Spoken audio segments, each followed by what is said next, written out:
माननीय सदस्य, माननीय अध्यक्ष,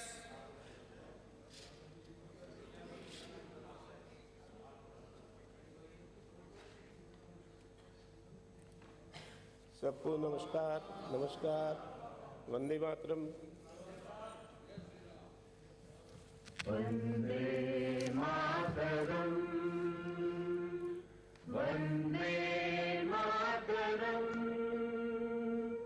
सुजलां सुफलां मलयज शीतलां शस्यश्यामलां मातरं वन्दे मातरम्। शुभ्रज्योत्स्ना पुलकितयामिनीं फुल्लकुसुमितद्रुमदलशोभिनीं सुहासिनीं सुमधुरभाषिणीं सुखदां वरदां मातरं वन्दे मातरम्, वन्दे मातरम्। विराजी मेरी तरफ से खमत खामना। एक दौर चला खमत खामना का, उस दौर के साथ में अपने को भी सम्मिलित करते हुए 14वीं विधानसभा के 2 सत्रों में जाने अनजाने कोई गलती हुई हो, आपके दिल को दुखाया हो, तो उसके लिए मैं आपको खमत खामना निवेदन करता हूँ। कालूलाल गुर्जर कार्यसल। अध्यक्ष महोदय, मैं आपकी अनुमति से कार्य सलाहकार समिति के 8वें प्रतिवेदन का उपस्थापन करता हूं। अध्यक्ष महोदय, कार्य सलाहकार समिति की बैठक रविवार दिनांक 14 सितंबर 2014 को मध्याह्न पूर्व 11 बजे माननीय अध्यक्ष के वेश में हुई। समिति ने सर्वसम्मति यह निर्णय लिया कि इस सत्र में प्रश्नकाल नहीं होगा तथा सोमवार दिनांक 15 सितंबर 2014 से बुधवार दिनांक 17 सितंबर 2014 तक सदन में अग्रेतर लिए जाने वाले कार्य का बंटवारा निम्न प्रकार किया जाए। सोमवार दिनांक 15 सितंबर 2014 को औपचारिक कार्य। नंबर 2 शोकाभिव्यक्ति। मंगलवार दिनांक 16 सितंबर 2014 को बैठक नहीं होगी। बुधवार दिनांक 17 सितंबर को संविधान 121वां संशोधन विधेयक 2014 का अनुसमर्थन। प्रश्न ये है कि यह सदन कार्य सलाहकार समिति के 8वें प्रतिवेदन पर अपनी सहमति प्रकट करता है। जो पक्ष में हो हाँ कहे। हाँ, ये मैं बोलूँगा। प्रस्ताव तो कर दिया लोग, दोबारा करेंगे। अच्छा। यह सदन कार्य सलाहकार समिति के 8वें सरकारी मुख्य सचिव ये प्रस्ताव भी करेंगे। हाँ, अच्छा। सरकारी मुख्य सचेतक भी प्रस्ताव करेंगे कि आप प्रस्ताव कीजिए। अध्यक्ष महोदय, मैं प्रस्ताव करता हूं कि यह सदन कार्य सलाहकार समिति के 8वें प्रतिवेदन पर अपनी सहमति प्रकट करता है। प्रश्न ये कि यह सदन कार्य सलाहकार समिति के 8वें प्रतिवेदन पर अपनी सहमति प्रकट करता है। जो पक्ष में हो हाँ कहें। हाँ। जो विपक्ष में हो ना कहें। हाँ पक्ष जीता, हाँ पक्ष जीता। सदन द्वारा प्रतिवेदन पर सहमति प्रदान की गई। अनुपस्थिति के लिए अनुमति। मुझे इस सदन को सूचित करना है कि श्री मानवेंद्र सिंह सदस्य विधानसभा ने निजी अति आवश्यक कार्य से प्रदेश से बाहर होने के कारण दिनांक 15 सितंबर 2014 के से सत्रांत तक सदन की बैठकों में अनुपस्थित रहने की अनुमति चाहिए। क्या सदन की अनुमति है कि उन्हें सदन की बैठकों से अनुपस्थित रहने की अनुमति प्रदान की जाए? अनुमति प्रदान की गई। स्थगन प्रस्तावों पर व्यवस्था। मुझे माननीय सदस्यों को सूचित करना है कि निम्नलिखित स्थगन प्रस्ताव की सूचना प्राप्त हुई है। श्री रमेश 135 सदस्य की ओर से शिक्षक दिवस पर आयोजित राज्य स्तरीय शिक्षक सम्मान समारोह में राज्य के एक वरिष्ठ अधिकारी द्वारा शिक्षकों, मंत्रियों एवं राजस्थान वासियों के संबंध में कथित अमर्यादित, अपमानजनक तथा अत्यंत गैर जिम्मेदार बयान देने से उत्पन्न स्थिति के संबंध में श्री महाराज चंद्र सुराणा सदस्य की ओर से तहसील डूंगरगढ़ के पुलिस स्टेशन शेरुना में 11 तीतरों के शिकार से के मुलजिमान के विरुद्ध दर्ज एफआईआर नंबर 108 पर पुलिस द्वारा कार्रवाई नहीं करने से उत्पन्न स्थिति में श्री रमेश द्वारा पेश जो स्थगन प्रस्ताव है इसको मैं राज्य सरकार के पास जानकारी के लिए भेज रहा हूं। जानकारी आ जाने के बाद इस पर अपना निर्णय दूंगा। श्री माणक चंद सुराणा 2 मिनट के लिए इसमें बोलेंगे।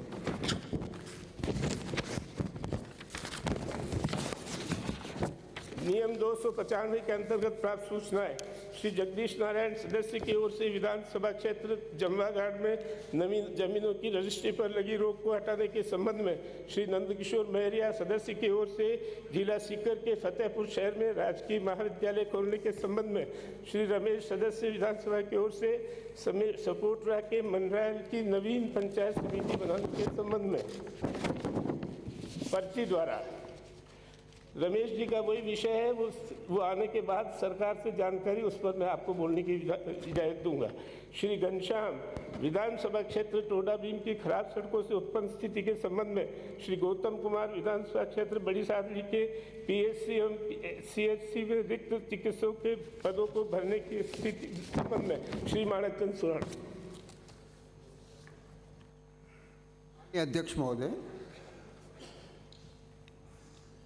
जो स्थगन प्रस्ताव आपकी अनुमति से मैंने प्रस्तुत किया है और जिस पर आपने मुझे संक्षेप में बोलने का फरमा दिया है, मैं माननीय मुख्यमंत्री जी का ध्यान अध्यक्ष शेरुना की मैं मेरी बात जो इतना जानकारी मांगी है महत्वपूर्ण है विषय है उस पर मैं कहना चाहता हूं कि एक आईएएस अधिकारी वरिष्ठ आईएएस अधिकारी अभी बोलने नहीं दूंगा मैंने जानकारी मांगी है। कृपया मंत्रियों के सामने एक सरकार के सामने इस तरह का वक्तव्य दे रहा है जो राजस्थान के निवासियों के लिए और राजस्थान के लोगों के लिए इससे बड़ा मैंने कहा ना जानकारी के लिए भेजा है, आपसे निवेदन भेजा है और आपका अखबारों के आधार पर मैं इजाजत नहीं दूंगा। ये जानकारी आने के बाद ही स्थगन प्रस्ताव पर निर्णय लूंगा। कृपया विराज जाइए। हाँ मानक जी 2 मिनट। माननीय अध्यक्ष महोदय, बहुत दुख के साथ अध्यक्ष महोदय मुझे ये स्थगन प्रस्ताव पेश करना पड़ा है। शेरुना बीकानेर जिले का एक महत्वपूर्ण गांव है और वहाँ एसएचओ है। उस गांव में उसी के क्षेत्र के गांव बापेऊ में एक 11 तीतर मारने की घटना अध्यक्ष महोदय 4 सितंबर को हुई और धन्यवाद देना चाहिए सामत सर बापेऊ और लिखवी सर उत्तराधा के लोगों को कि उन्होंने 4-5 गाड़ियों में 50 आदमी ने पीछा करके और उस बापेऊ में जो शिकार कर रहा था उनको शिकारियों को रोका, गाड़ियों को रोका और जब गाड़ियों को रोका शिकारी तो भाग गए, पर उन्होंने उस 11 तीतर की गाड़ी को रोक लिया। काले रंग की गाड़ी नंबर दिया है अध्यक्ष महोदय। मैं निवेदन करना चाहता हूं कि वो बापेऊ से जो भी दूरी इस शेरुना की है वो 40-50 आदमी 4-5 गाड़ियों में उस रामप्रसाद एएसआई के साथ आए। 9:50 पर एफआईआर दर्ज हो गई अध्यक्ष महोदय, 9:50 PM पर 4 तारीख को। और उसी एफआईआर के जो रपट दहिंदा है और साथ आने वाले हैं, आप जानते हैं अध्यक्ष महोदय कि जीव रक्षा के लिए बिश्नोई समाज, जाट समाज कितना उतावला है और कितना प्रेरित है कि 50 आदमी उन तीतरों की रक्षा के लिए कि उनके खिलाफ मुकदमे बन जाए वो वहाँ पर आए। और आप ताज्जुब करेंगे कि जब वो सूरसर से निकल रहे थे जो करीब 9-10 किलोमीटर है शेरुना से, तो सीओ का फ़ोन आता है एएसआई को, तुम कहाँ हो, क्या कर रहे हो? उसको पता चला जब सीओ को कि उसने एफआईआर दर्ज कर ली है ग्राम बापेऊ में। वो सीओ क्रोधित हो गया। वाइल्ड लाइफ प्रोटेक्शन का मामला है माननीय, और उसी सीओ के हल्के में 3 मोर मारने के किस्से 1.5-2 महीने में हो चुके हैं जिनमें कोई सक्षम कार्रवाई आज तक किसी भी वाइल्ड लाइफ प्रोटेक्शन एक्ट के मामलों में नहीं हुआ, जिसमें 3 साल की सजा है कम से कम और जुर्माना तो है जो उसकी बात नहीं करता हूं। ग्रहण कीजिए। मैं निवेदन करना चाहता हूं कि जो पीड़ा हमारी है वो ये है कि मुलजिमान के खिलाफ कार्रवाई नहीं, जो उस गाड़ी के साथ आए और जिन्होंने उस गाड़ी को पकड़ने में मदद की, उन सब 8 लोगों के खिलाफ अध्यक्ष महोदय उनके खिलाफ एफआईआर नंबर 109 दर्ज कर ली गई और एफआईआर नंबर 109 दर्ज करके और 8 लोगों को जेल के सीक्षों में आपके सीईओ ने डाल दिया, और जो सीईओ ने डाला, अध्यक्ष महोदय मैं निवेदन करना चाहता हूं, 8 आदमियों को डालने का 151 में क्या औचित्य है? क्या हिंदुस्तान में रूल ऑफ लॉ खत्म हो गया? और क्या वाइल्ड लाइफ प्रोटेक्शन एक्ट में सूचना देने पर लोगों को गिरफ्तार होना पड़ेगा? ये जो स्थिति बन रही है राजस्थान में, और खासकर जो सीईओ डूमरगढ़ की जो दादागिरी और आपाधापी है, मैं निवेदन करना चाहता हूं कि उसको तत्काल माननीय मुख्यमंत्री वहां से हटाएं, और इन दोनों एफआईआर की जांच जो है वो सीआईडी सीबी से कराने की घोषणा करें। क्या आप रिस्पॉन्ड करेंगे? नहीं, बिल्कुल नहीं, बिल्कुल नहीं, आपका नहीं है, बस मानिक जी ब्राजी, बस हो गया, आपने ध्यान रखें। मैं अध्यक्ष महोदय, मैं मेरा ध्यान लेता हूँ, गुलाब जी मैं निवेदन करता हूँ। राजस्थान के अंदर गुंडागर्दी चल रही है। अंकित नहीं बोलने का मौका दिया, वो बोल रहे हैं, आप भी अगर देते तो आपको बोलने का मौका देते। माननीय गुलाब जी, इस घटना की जानकारी, एक सेकंड अध्यक्ष महोदय, एक सेकंड, जब घटना की जानकारी पुलिस को हुई, एसपी साहब को हुई, उन्होंने बहुत सही कदम उठाया और सीआई को लाइन हाजिर कर दिया, और सीओ के खिलाफ, चूंकि उनका अधिकार नहीं है एसपी का कि सीओ के खिलाफ कोई कार्रवाई करे, मैं निवेदन करना चाहता हूं कि सीओ के खिलाफ आपको तत्काल कार्रवाई करनी है। 3 मुकदमे मोर मारने के पहले से बढ़े, और चौथा ये 11 तीतरों का मुकदमा है जिसमें मुलजिमान खुले घूम रहे हैं, और जो मुस्तगीज हैं, जो रपट देंदा है, उनको गिरफ्तार करके अंदर डाला जा रहा है, जिसको एसपी ने छुड़वाया, और एसपी के इंटरवेंशन से ही सीआई आज पुलिस लाइन में। और आपसे निवेदन करता हूं राज्य सरकार से कि आप सीईओ को तत्काल सस्पेंड करें, उसका ट्रांसफर करें, और सीआईडी सीबी से इन तीनों मुकदमों की जांच कराएं। FIR number 108, 109, 110। अध्यक्ष महोदय, माननीय सदस्य को जो पीड़ा है वो स्वाभाविक है, लेकिन जब तक विषय के सारे तथ्य नहीं आए तब तक किसी के खिलाफ तुरंत यहाँ दबाव के कारण से कोई कार्रवाई कर दे, ये गुलाबचंद कटारिया से संभव नहीं है। पर मैं इस बात का आश्वस्त करता हूँ आप कि इसकी पूरी प्रकरण की किसी सीनियर अधिकारी को भेज करके इस सारे तथ्यों को जांच करवा लूँगा। और जहाँ एक सेकंड आप यहाँ हाउस पे दबाव के द्वारा मुझसे कुछ करवा लेंगे, ये संभव ही नहीं है। मैं वही करूँगा जो सही होगा, और मैं इसके लिए आपको आश्वस्त कर रहा हूँ कि मैं किसी सीनियर अधिकारी को भेजकर इस सारे प्रकरण में जहाँ कहीं भी कोई भूल गलती कमी रही है तो उसके अनुसार ज़रूर एक्शन करूँगा, उनकी रिपोर्ट। लेकिन जो थाने को ये उसका जो शराब का ठेका जला देना, ये भी किसी को कानून में अधिकार प्राप्त नहीं है। शिकायत करना संभव है, शिकायत की बात सही है, लेकिन किसी को ये अधिकार भी नहीं है कि किसी को जाकर आगजनी कर दे और उसके बाद भी पुलिस कार्रवाई नहीं करे, ये भी संभव नहीं है। जो भी काम होगा नियमों के तहत होगा, इतना मैं आश्वस्त आपको कर सकता हूं। अगर डीवाईएसपी भी उस जांच में दोषी पाया तो 100% उसके खिलाफ कार्रवाई होगी, लेकिन जांच आने के बाद। अध्यक्ष महोदय, बहुत बड़ी अच्छाई हुई है। अंतर्गत प्राप्त सीओ डूंगर शराब पीने से मो, और आप बैठिए, सैकड़ा आदमी मारपीट के लिए। आप कृपया बैठिए। डूंगरगढ़ से आने वाले 295 के अंतर्गत श्री जगदीश नारायण महोदय, मैं राजस्थान विधानसभा की प्रक्रिया एवं कार्य संचालन संबंधी नियमों के नियम 295 के अंतर्गत जमुआ रामगढ़ में स्थित अनेक गांवों की जमीनों की रजिस्ट्री पर लगी रोक को तुरंत प्रभाव से हटाने के संबंध में इस अति महत्वपूर्ण मुद्दे माननीय मुख्यमंत्री जी का ध्यान आकर्षित कर निवेदन करना चाहता हूं।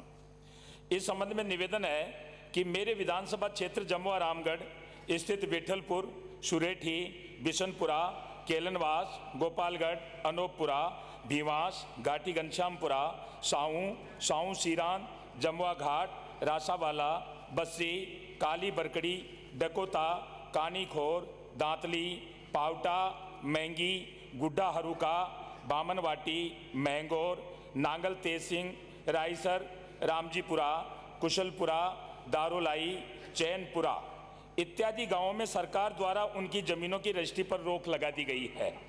यहाँ ये भी उल्लेखनीय है कि उक्त गांवों की जमीनों पर सरकार द्वारा रोक लगाने के कारण मेरे क्षेत्र के गरीब किसान मजदूर को किसी भी प्रकार का ऋण बैंकों द्वारा नहीं दिया जा रहा है। उनकी पहले से जो विचाराधीन फाइलें बैंकों में लगी हुई थी वे भी पुनः वापस लौटाई जा रही हैं। रजिस्ट्रेशन की रोक से किसान क्रेडिट कार्ड पर जो सुविधाएं मिल रही थी उनसे भी आज किसान को वंचित कर दिया गया है। सरकार को रजिस्ट्रेशन पर रोक से राजस्व की हानि भी हो रही है। मैं सरकार से निवेदन करना चाहता हूं कि जमीन के बेचान या खरीद पर मात्र स्वामित्व का हस्तांतरण होता है, जबकि जमीन जहां है वहीं रहती है। निकट भविष्य में सरकार को जब भी अधिग्रहण करने की आवश्यकता पड़े तो उस वक्त जिसके स्वामित्व में जमीन है उसका अधिग्रहण किया जा सकता है। ऐसी स्थिति में क्षेत्र की जनता की भावनाओं को सदन के माध्यम से मैं सरकार तक पहुंचाकर निवेदन करना चाहता हूं कि रजिस्ट्रेशन पर लगी रोक को तुरंत प्रभाव से हटाने की कार्यवाही की जाए। अतः इस संबंध में मेरी माननीय मुख्यमंत्री महोदया से पुरजोर शब्दों में मांग है कि जनहित के इस अति महत्वपूर्ण मुद्दे को ध्यान में रखते हुए उक्त गांवों की जमीनों पर लगी रोक को तुरंत प्रभाव से हटाए जाने के आदेश प्रदान करें। श्री नंदकिशोर महरिया। अध्यक्ष महोदय, राजस्थान विधानसभा की प्रक्रिया एवं कार्य संचालन नियमावली नियम 295 तहत विशेष उल्लेख द्वारा मैं राज्य सरकार व शिक्षा मंत्री जी का ध्यान फतेहपुर शहर में सरकारी कॉलेज नहीं होने से शिक्षा सुविधा के अभाव की ओर आकर्षित करना चाहता हूँ। फतेहपुर विधानसभा क्षेत्र शेखावाटी के हृदय स्थलीय रूप में जाना जाता है। यह क्षेत्र फ्लोराइड युक्त जल की वजह से मरुस्थलीय के साथ साथ एक फसली क्षेत्र भी है। न ही यहाँ कोई रॉ मटेरियल है, ना ही कोई बड़ा उद्योग धंधा है। पुराने समय से यहाँ के लोगों को आजीविका कमाने के लिए अपना जन्म स्थान छोड़कर बाहर जाना पड़ रहा है। शिक्षा ही मात्र एक ऐसा हथियार है और यहाँ के प्रतिभाशाली छात्र जो है वो बहुत मेहनती भी हैं इस क्षेत्र के पास, जिसकी सहायता से यहाँ के लोग आगे बढ़ सकें। देश विदेश में नाम कमाने वाले यहाँ के प्रतिभाशाली लोगों को कॉलेज शिक्षा व्यवस्था नहीं होने से दर बदर की ठोकरें खानी पड़ रही हैं। आज़ादी के 67 साल बाद भी फतेहपुर राज्य का वह चुनिंदा उपखंड है जहाँ एक भी सरकारी कॉलेज नहीं है। स्वराज यात्रा के दौरान माननीय मुख्यमंत्री जी ने भी आश्वस्त किया था कि जल्द सरकारी कॉलेज यहाँ खोली जाएगी भारी मांग को देखते हुए। जबकि इस क्षेत्र में इतने होनहार छात्र छात्राएं हैं, इसका अंदाज़ा इससे लगाया जा सकता है कि पिछले वर्ष 2145 लड़कों ने 12वीं कक्षा उत्तीर्ण की है, जिसमें से कईयों ने सीकर में ही नहीं बल्कि राजस्थान स्तर पर अपनी प्रतिभाई छाप छोड़ी है। सरकारी कॉलेज नहीं होने की वजह से पढ़ाई छोड़कर अपनी आजीविका कमाने के लिए बाहर देश विदेश जाना पड़ता है। छात्र संख्या व इस क्षेत्र की भौगोलिक स्थिति को देखते हुए सभी संकायों के साथ सरकारी कॉलेज खोला जाए। इस क्षेत्र में हमारे सराफ जी की तरह कई और भी दानदाता हैं जो ज़मीन व भवन देने के लिए करोड़ों रुपए देने के लिए तैयार हैं। मैं इस ओर सरकार का ध्यान आकर्षित करवाना चाहता हूं कि कॉलेज जितना जल्दी हो उतना जल्दी खोला जाए। श्री रमेश। माननीय अध्यक्ष महोदय, प्रक्रिया नियम 295 के अंतर्गत मेरे विधानसभा क्षेत्र सपोटरा उपखंड मंडरायल है। मंडरायल उपखंड के लोगों को पंचायत समिति संबंधी कार्यों के लिए पंचायत समिति सपोटरा जाना पड़ता है, जो कि मंडरायल से 85 किलोमीटर से अधिक दूरी पर स्थित है। साथ ही आने जाने के लिए सीधी बस सेवा नहीं होने के कारण लोगों को छोटे छोटे कार्य के लिए 2-3 दिन रुकने के लिए मजबूर होना पड़ता है। मंडरायल उपखंड अति पिछड़ा अनुसूचित जाति अनुसूचित जनजाति बहुल क्षेत्र होने के साथ ही डांग व दस्यु प्रभावित क्षेत्र है, जिसके कारण विकास कार्यों की कमी तथा अधिकारियों की प्रभावी मॉनिटरिंग नहीं होने के कारण इस क्षेत्र का समुचित विकास नहीं हो पाया है।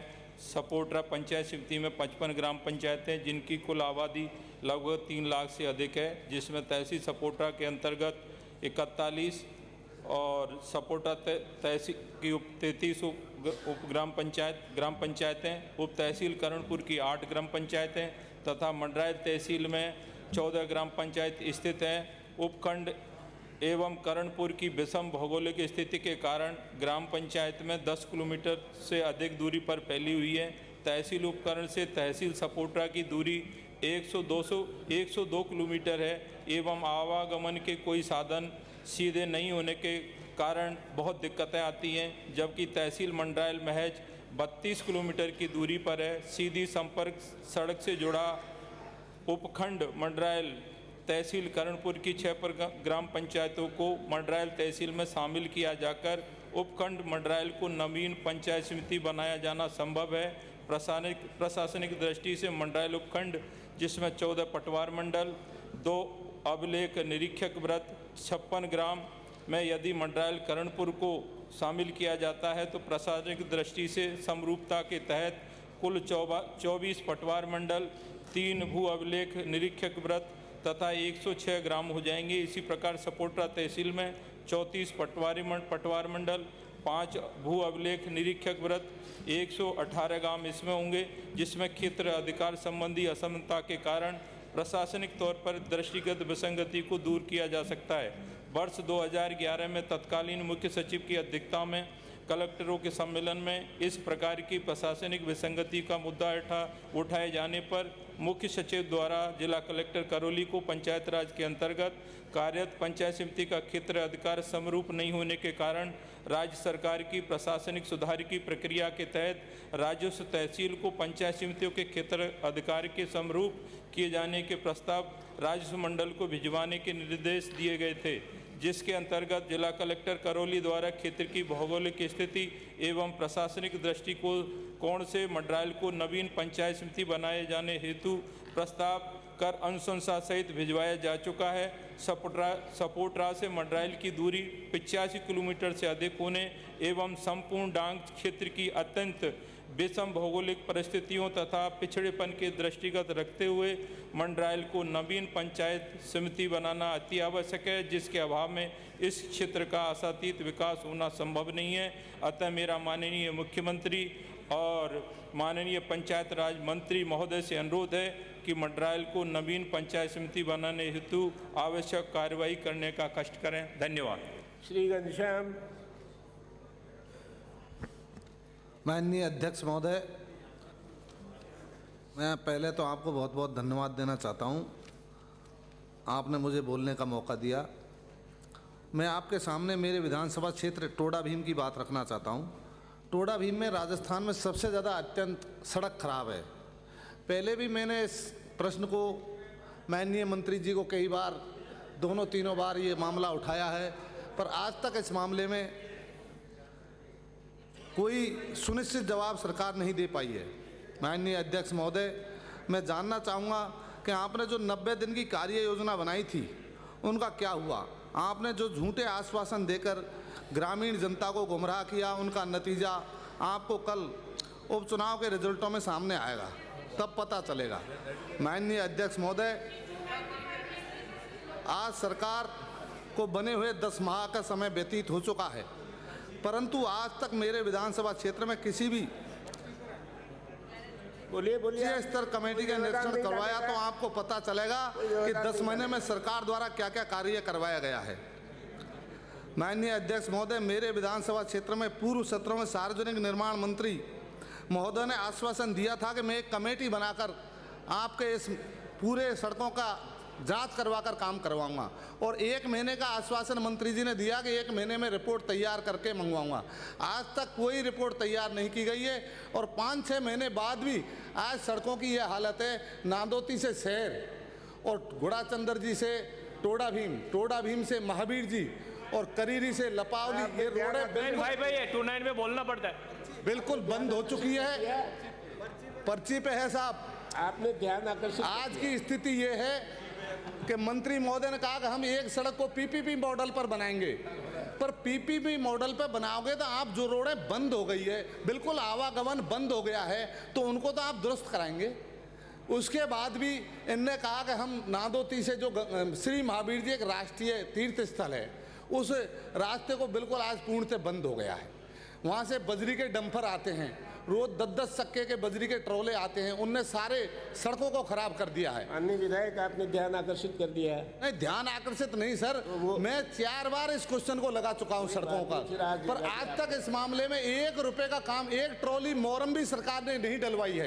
एक्सीएन, एसी, चीफ इंजीनियर सबको इस मामले में लिखित में दे दिया है, सरकार को दे दिया, मंत्री महोदय को कई बार निवेदन कर दिया है, पर इस तरह की बातें तो नहीं होनी चाहिए कि भाई विपक्ष के विधायक हैं, उनका थोड़ा बहुत काम। सदन के माध्यम से भी निवेदन हो गया। सदन के माध्यम से, पर अध्यक्ष महोदय मेरा आपसे विशेष निवेदन है कि अगर इन 2-3 सड़कों की हालत बहुत ज़्यादा खराब है, यहाँ से जो तीर्थ श्री महावीर जी को यात्री जाते हैं, आज उनका रास्ता 100 किलोमीटर होकर बदल के जैनी तीर्थयात्री जा रहे हैं। और गंगापुर से जो रोड है उसका आप सर्वे करा रहे हैं कि भाई इसमें कितने साधन निकलेंगे, वो रोड ही बंद हो गया तो उसका सर्वे कराने से क्या श्री तात्पर्य है? गौतम कुमार, अब राजस्थान ग्रहण कीजिए, पर्याप्त ध्यान आकर्षित कर दिया आपने। गौतम माननीय अध्यक्ष महोदय, मेरे विधानसभा में लगभग 3 लाख की आबादी निवास करती है।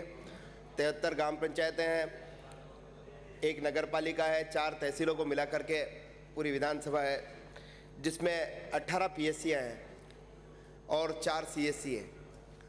उनमें से 18 पीएससी में से लगभग 12 पीएससी जो ऐसी है वो बिना चिकित्सकों के चल रही है। ऐसे में हमारा क्षेत्र एक पिछड़ा क्षेत्र है, ट्राइबल क्षेत्र है। वहाँ से अगर कोई आदमी बीमार हो जाता है तो लगभग उसको 100 किलोमीटर दूर जाना पड़ता है। मंगलवाड़ एक ऐसी जगह है हमारा जहाँ रोज़ कोई ना कोई दुर्घटनाएं होती है। मंगलवाड़ जो पीएससी है वो ऐसी महत्वपूर्ण पीएससी है जहाँ कोई ना कोई रोज़ दुर्घटना होती है, तो वहाँ ना तो 108 है और ना चिकित्सक है। तो ऐसी जो 12 पीएससीयाँ हैं, आदरणीय मंत्री जी अभी पारित है, उसमें में भी काफ़ी सारी बात हुई थी। एक ग्यासपुर एक ऐसी पीएससी है जो 1985 में बनी थी और उसमें आज दिन तक कोई चिकित्सक नहीं लगा। 1985 में बनी, लगभग 30 साल हो गए उस पीएससी को बने हुए, आज दिन तक वहाँ कोई चिकित्सक नियुक्त नहीं हुआ। पाल ऐसी पंचायत है जहाँ 20 साल हो गए पीएससी बने हुए हैं, वहाँ कभी कोई एक डॉक्टर एक बार लगा था। 18 सालों से वहाँ कोई डॉक्टर काम नहीं कर रहा है। तो ऐसी बहुत सारी पीएससीयाँ जो है वहाँ बिना चिकित्सक के चल रही है। तो मेरा मंत्री जी ने अभी पूर्व में जब चित्तौड़ बता रहे थे तब आश्वासन भी दिया था कि हम आपके यहाँ 6 चिकित्सक लगाएंगे। तो मेरा माननीय मंत्री महोदय से आग्रह है कि आप जल्द से जल्द चिकित्सक लगा करके हमारे क्षेत्र में जो 90% डॉक्टरों की पोस्टें जो है वैकेंट चल रही है उनको भरवाने की कृपा कराएं। सदन की मेज पर रखने वाले आप एक अगर आश्वासन दिला दें महोदय, मेरा जवाब आपने कह दिया, आपकी बात श्रोधार्य है। मेरा परसों जवाब दिलवा दें, कल का छुट्टी है। वैसे मंत्री जी वहाँ उपस्थित थे। तत्काल भेजूंगा विराज जी, आज ही भेज दूंगा। विशिष्ट सचिव विधानसभा गत सत्र में पारित उन विधेयकों का विवरण सदन की मेज पर रखेंगे जिन पर राज्यपाल महोदय की अनुमति प्राप्त हो चुकी है। अध्यक्ष महोदय, मैं आपकी अनुमति से गत सत्रों में पारित उन विधेयकों का विवरण सदन की मेज पर रखता हूं जिन पर राज्यपाल महोदय की अनुमति प्राप्त हो चुकी है। राज्य कृषि उपज मंडी संशोधन विधेयक 2013, 2 राजस्थान विनियोग संख्या 3 विधेयक 2014, 3 राजस्थान वित्त विधेयक 2014, 4 राजस्थान सिविल न्यायालय संशोधन विधेयक 2014। विशिष्ट सचिव विधानसभा संविधान 121वां संशोधन विधेयक 2014 के संबंध में राज्यसभा से प्राप्त संदेश की सूचना सदन की मेज पर रखेंगे। महोदय, मैं प्रक्रिया के नियम 118 का 2 के अंतर्गत संसद के दोनों सदनों द्वारा यथा पारित संविधान 121वां संशोधन विधेयक 2014 का अनुसमर्थन करवाने संबंधी राज्यसभा द्वारा भेजे गए संदेश की सूचना देता हूं, जो निम्न प्रकार है। शमशेर के शरीफ, महासचिव राज्यसभा, नई Delhi, number RS 1/35 2014-B dated 25th August 2014 to the Secretary Rajasthan Vidhan Sabha, Rajpath, Jyoti Nagar, Jaipur. Subject: the Constitution 121st Amendment Bill 2014. Sir, I am directed to state that the Constitution 121st Amendment Bill 2014 has been passed by the House of the People on 30th August 2004 and by the Council of the States on 14th August 2014.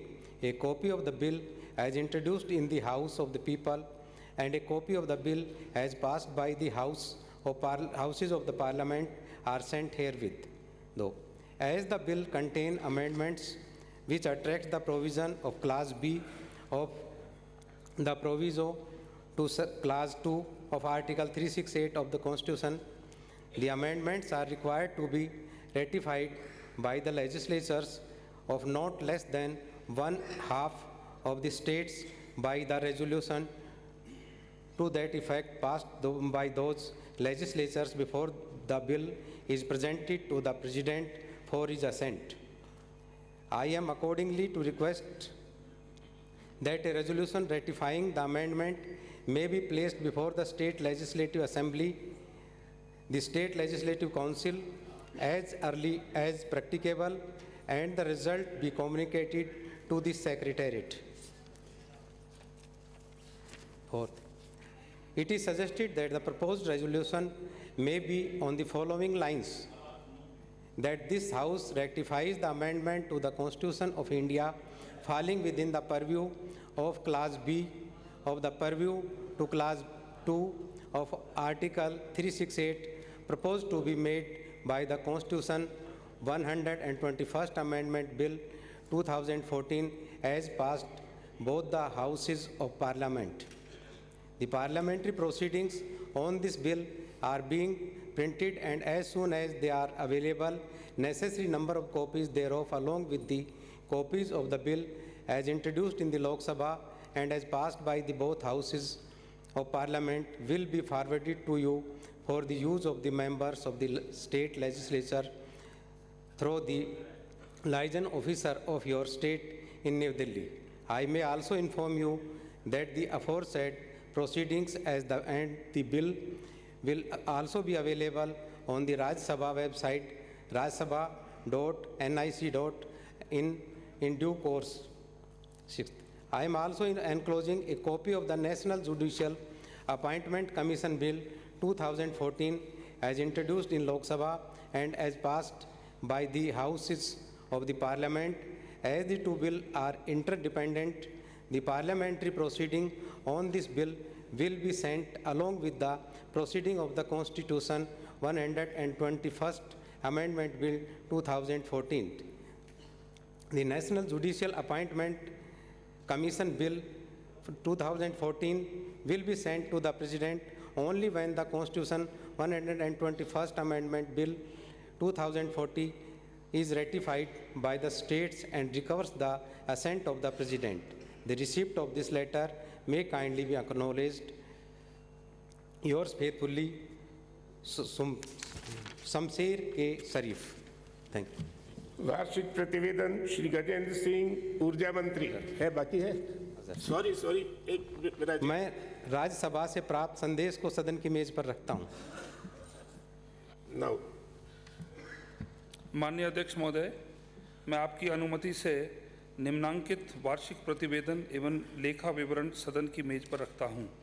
खंड 1 company अधिनियम 1956 की धारा 619A के अंतर्गत राजस्थान राज्य विद्युत उत्पादन निगम limited Jaipur का 11वां वार्षिक प्रतिवेदन एवं लेखा विवरण वर्ष 2010-2011 एवं खंड 2 कंपनी अधिनियम 1956 की धारा 619A के अंतर्गत जोधपुर विद्युत वितरण निगम लिमिटेड जोधपुर का 11वां वार्षिक प्रतिवेदन एवं लेखा विवरण वर्ष 2010-11। शोकाभिव्यक्ति माननीय सदस्यगण। यस। राजस्थान के अंदर 91 मौत सिर्फ इसलिए हुई हैं कि राजस्थान के अंदर सांप जो काटता है उसके जहर को उतारने के जो इंजेक्शन होते हैं राजस्थान में अवेलेबल नहीं है। बड़ा गंभीर विषय है। मैं चाहूँगा आपके माध्यम से चिकित्सा मंत्री जी से इसके ऊपर कल स्टेटमेंट दें या परसों स्टेटमेंट दें। बहुत आवश्यक है अध्यक्ष महोदय। 91 आदमी मर गए राजस्थान के अंदर और दवाइयाँ अस्पतालों में अवेलेबल नहीं है, ना मार्केट में अवेलेबल है। सरकार क्या कार्रवाई कर रही है इसके बारे में जानकारी आनी चाहिए। बड़ा इंपॉर्टेंट विषय है अध्यक्ष महोदय। आप जवाब देंगे? अध्यक्ष महोदय, मैं परसों इसके बारे में स्टेटमेंट दे दूँगा।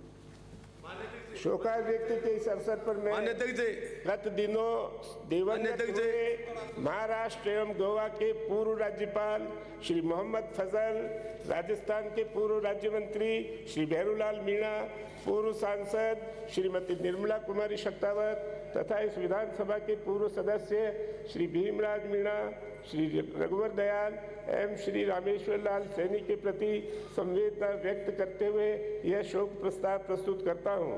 महाराष्ट्र एवं गोवा के पूर्व राज्यपाल श्री मोहम्मद फजल का जन्म 2 जुलाई 1952 को हुआ। आपने इलाहाबाद विश्वविद्यालय से स्नातक तथा London school of economics and political science London विश्वविद्यालय से स्नातक उपाधि प्राप्त की।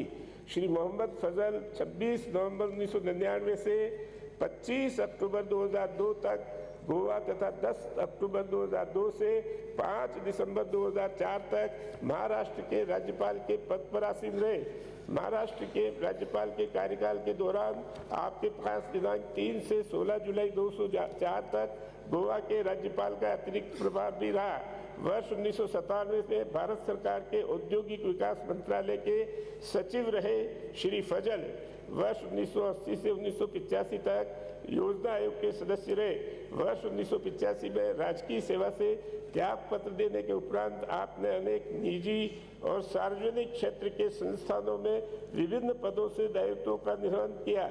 श्री मोहम्मद फजल का दिनांक 4 सितंबर 2014 को निधन हो गया। पूर्व राज्य मंत्री एवं सदस्य श्री भेरूलाल मीणा का जन्म 1 जनवरी 1934 को उदयपुर जिले के ग्राम टीडी में हुआ। आपने सेकेंडरी तक शिक्षा प्राप्त की। श्री भेरूलाल मीणा 7वीं एवं 8वीं राजस्थान विधानसभा में कांग्रेस के विधायक रहे।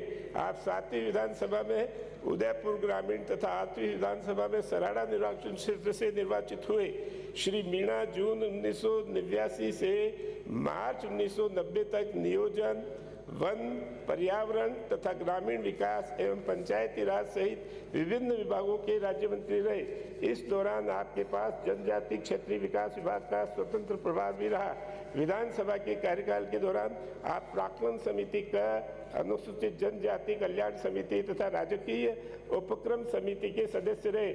आप अनुसूचित जनजाति कल्याण समिति के सदस्य भी रहे, सभापति भी रहे। श्री मीणा 10वीं, 11वीं, 12वीं एवं 13वीं लोकसभा में सांसद रहे। लोकसभा के कार्यकाल के दौरान आप श्रम एवं कल्याण संबंधी समिति, अनुसूचित जातियों, अनुसूचित जनजातियों के कल्याण संबंधी समिति, इस्पात एवं खान मंत्रालय द्वारा संचार एवं रेल मंत्रालय की परामर्शदात्री के सदस्य भी रहे। श्री मीणा अपने सार्वजनिक जीवन में 14 वर्ष ग्राम पंचायत टीडी के सरपंच, उदयपुर नगर विकास न्यास एवं जनजाति उपयोजना समन्वय एवं निर्देशन समिति के सदस्य तथा राजस्थान भूमि विकास बैंक उदयपुर के अध्यक्ष रहे। औद्योगिक कामगारों के कल्याण, कृषि विकास और दलितों की शिक्षा एवं उत्थान के लिए प्रयत्नशील रहे। श्री मीणा को वर्ष 1989 में जनजाति कल्याण के लिए महाराणा पुंजा अवार्ड से सम्मानित किया गया।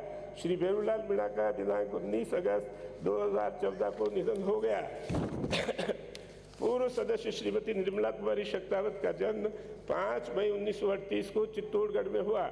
आपने एमए की उपाधि प्राप्त की। श्रीमती निर्मला कुमारी शक्तावत 5वीं राजस्थान विधानसभा में चित्तौड़गढ़ निर्वाचन क्षेत्र से कांग्रेस की विधायक रही। श्रीमती शक्तावत 7वीं तथा 8वीं लोकसभा में सांसद भी रही। लोकसभा के कार्यकाल के दौरान आप सभा पटल पर रखे गए पत्रों संबंधी समिति तथा आवास समिति की सदस्य रही। वर्ष 1961 से 1972 तक व्याख्याता रही श्रीमती शक्तावत जोधपुर विश्वविद्यालय कार्यकारिणी के सदस्य रही। आप GD girls college Kota, RMV college Udaipur तथा पीजी कॉलेज उदयपुर की प्रेसिडेंट भी रही। कांग्रेस से संबद्ध रही श्रीमती शक्तावत जिला कांग्रेस कमेटी चित्तौड़गढ़ की उपाध्यक्ष एवं अध्यक्ष रही। आप अखिल भारतीय कांग्रेस कमेटी की टीचर्स सेल की संयोजक भी रही। श्रीमती निर्मला कुमारी शक्तावत का दिनांक 8 अगस्त 2014 को निधन हो गया। पूर्व सदस्य श्री भीमराज मीणा का जन्म 10 अगस्त 1968 को डूंगरपुर जिले के रेटुआ फलाकाम में हुआ। आपने सीनियर हायर सेकेंडरी तक शिक्षा प्राप्त की। श्री भीमराज मीणा 10वीं राजस्थान विधानसभा में आसपुर निर्वाचन क्षेत्र से भारतीय जनता पार्टी के विधायक रहे। विधानसभा के कार्यकाल के दौरान आप राजस्थान विधानसभा की अनुसूचित जाति कल्याण समिति के सदस्य रहे। सामाजिक कार्यकलाप में रुचि रखने वाले श्री मीणा राजस्थान वनवासी कल्याण परिषद आसपुर के संयोजक तथा अनुसूचित जनजाति मीणा कटारा क्षेत्र आसपुर के अध्यक्ष रहे। आप भारतीय जनता पार्टी युवा मोर्चा डूंगरपुर के जिला उपाध्यक्ष भी रहे। श्री भीमराज मीणा का दिनांक 15 अगस्त 2014 को निधन हो गया।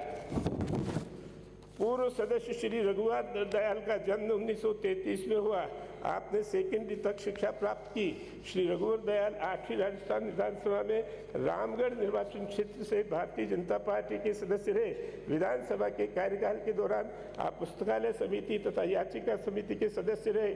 श्री रघुवर दयाल अपने सार्वजनिक जीवन में रामगढ़ ग्राम पंचायत के सरपंच रहे। समाज सुधार एवं सामाजिक कार्यों में रुचि रखने वाले श्री रघुवर दयाल आर्य समाज रामगढ़ के अध्यक्ष भी रहे। श्री रघुवर दयाल का दिनांक 7 सितंबर 2014 को निधन हो गया। पूर्व सदस्य श्री रामेश्वर लाल सैनी का जन्म 28 अगस्त 1931 को हुआ। आपने मिडिल तक की शिक्षा प्राप्त की। रामेश्वर लाल सैनी 5वीं राजस्थान विधानसभा में गुड़ा निर्वाचन क्षेत्र से कांग्रेस के विधायक रहे। विधानसभा में आप अपने क्षेत्र की समस्याओं के निराकरण के लिए सदैव प्रयत्नशील रहे। श्री सैनी अपने सार्वजनिक जीवन में वर्ष 1952 से 1960 एवं 1970 से 1972 तक नगर पालिका के अध्यक्ष रहे। आप ब्लॉक कांग्रेस कमेटी के अध्यक्ष भी रहे। श्री रामेश्वर लाल सैनी का दिनांक 14 सितंबर 2014 को निधन हो गया। मैं अपनी ओर से तथा इस सदन के सभी माननीय सदस्य की ओर से दिवंगतों के प्रति शोक प्रकट करते हुए उनके परिवार के प्रति संवेदना व्यक्त करता हूं तथा दिवंगत महानुभावों को श्रद्धांजलि अर्पित करता हूं।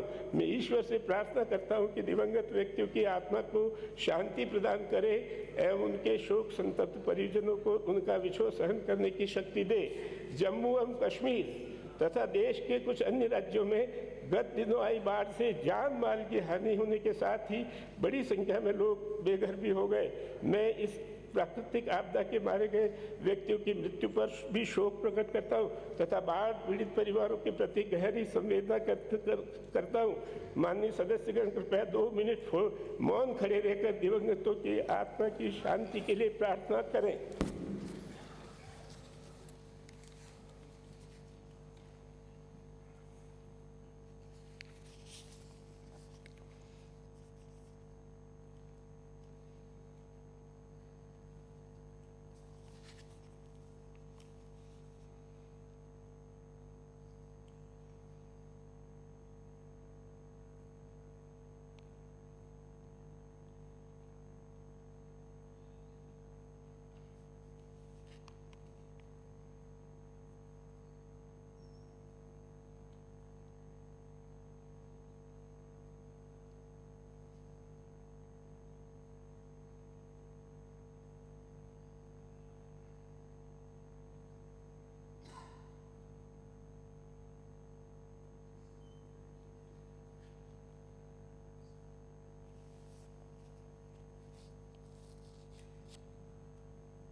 ओम शांति शांति शांति। सदन की बैठक बुधवार दिनांक 17 सितंबर 2014 के प्रातः 11 बजे तक के लिए स्थगित की जाती है।